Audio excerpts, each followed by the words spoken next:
Rolling? Yeah, now we're rolling. Okay, fine. Well, we're here with Colleen Metzger. And Colleen, now you did the costumes and designed the makeup for the show as well? Yes, I did. Yeah, so what do you think about this goofy play? I think it's a great show for our department to do. I think the students have been really excited to work on this all semester, and so they were all pitching in and really eager helpers, both on stage and backstage. A lot of the actors themselves were working in my costume shop and created a lot of the costumes. Oh, wow, cool. And are helping out doing the makeup.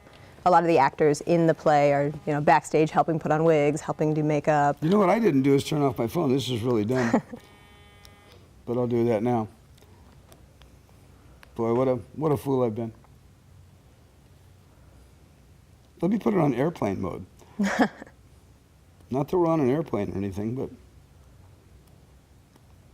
doesn't seem to be working. There we go. All right. Sorry. Nope, you're okay. But at any rate, no, I'm such a goofball that this won't even matter. People just expect this sort of thing of me.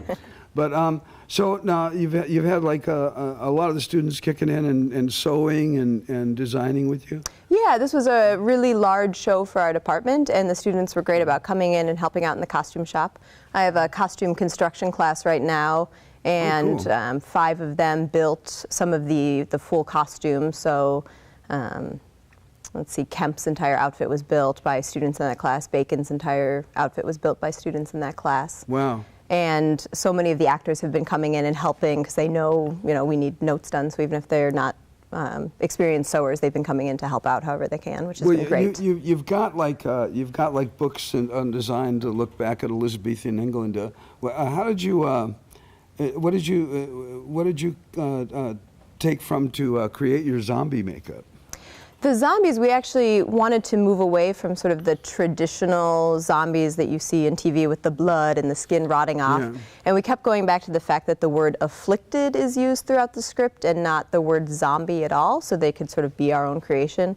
And so I spent a lot of time looking at bubonic plague images for inspiration and what kind of ailments that disease would cause, because I feel like in this era maybe it's sort of a plague zombie mix, and so we looked at more them getting these sort of black marks on their skin, there's a lot of discussion about the humors being out of balance. So so there's this idea of them kind of vomiting up this black bile as one of their ailments, and what so they all couple of weeks you spent. So they all have this nasty black teeth and this kind of like black vomit coming out of their mouths. Oh my gosh, how can you not like that? Oh yeah, it's always a good time. But it's funny. It's funny, right? Yeah. It is. It is a funny show, and I think the actors are enjoying wearing the crazy makeup. Well, it's interesting that because the costuming, I mean, is from the period, and these are people that actually existed. These are people that were in Shakespeare's company, and the Queen, and Sir Francis Bacon. I mean, these are all contemporaries. So did you? Absolutely. And there are renditions of what these people look like and what they wore, right? So yeah, for most of them, there's a lot of research out there on what sort of hairstyles and what sort of outfits they would have worn. I think Kemp is the only one where there's not a whole lot of imagery of what his outfits would have looked like. And he would have blamed that on Shakespeare just for being so mean to him, right? Probably Shakespeare's fault. Yeah. But that's part of the fun is, somebody like Shakespeare, the audience knows what to expect, what he should look like. Right. Somebody like Francis Bacon or John Dee, I'm not sure how many audience members have that mental image in their head, so we wanted to reflect what they would have worn historically, but we had, I think, a little bit more room to play around with their costumes. But some of the players, that's where you can have the most fun because they can be wearing anything. It is fun, and there's some interesting touches here backstage too. For instance, the head over there. I mean, just from a completely dissimilar play, but Well, yeah, people who have a Shakespearean knowledge will immediately recognize that, and for other people, it's just a funny set piece. Yeah. But no, I'm looking forward to this. I just since I've known about it. How did you come to be attached to the show?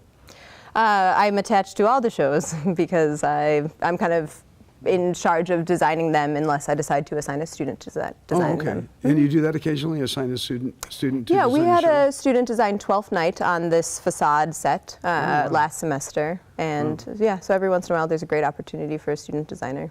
Wow. Well, this is great. Anything you want to add about the show other than go see it? Go see it. Yeah, I think it's a great reflection of our department and all the students working together to create the costume elements, the scenic elements, the props, and of course doing all the great work on stage. Oh, well, thank you so much for your time. Joshua, you had any questions up your sleeve for Colleen? I do not. Okay, well, thank you so much Cool. for joining us. Thank you. Looking forward to opening night. Yeah, definitely. Let's go down there. All right.